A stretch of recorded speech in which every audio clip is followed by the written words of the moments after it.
sel sehingga bukan makhluk hidup sejati dan berukuran 20-300 nanometer.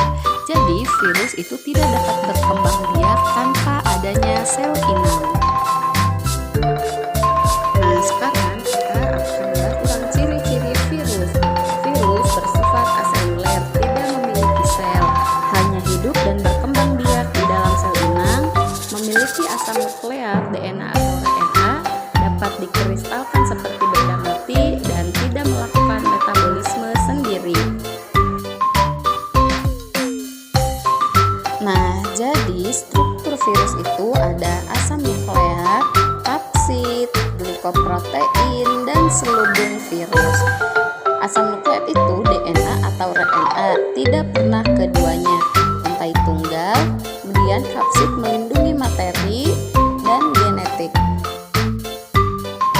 Tahapan reproduksi virus yaitu tahap adsorpsi, virus menempel pada permukaan sel inang, tahap injeksi, tahap sintesis, tahap perakitan, dan yang terakhir adalah tahap lisis.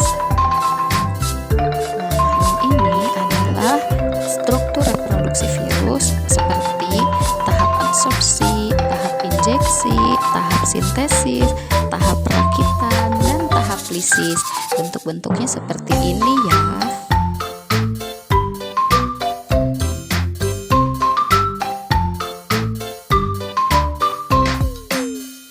Jenis-jenis virus.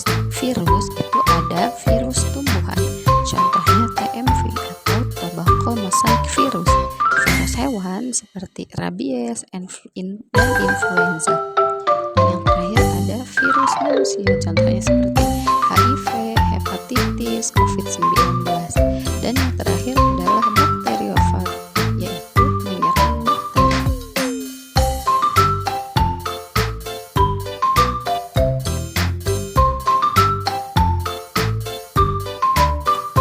Contoh peranan virus yang merugikan, yaitu menyebabkan penyakit pada manusia, hewan, tumbuhan, dan lain sebagainya.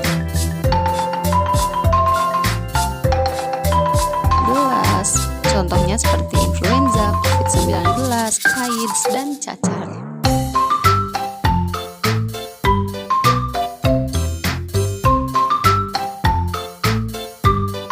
Dan peranan virus yang menguntungkan yaitu pembuatan vaksin, contoh vaksin COVID-19 dan polio.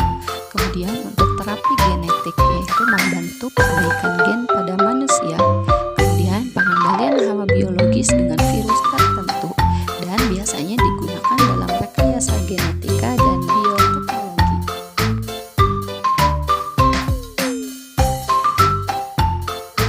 Nah, setelah mempelajari tentang virus, kita dapat merefleksikan dan pemahaman, yaitu seperti mengapa virus tidak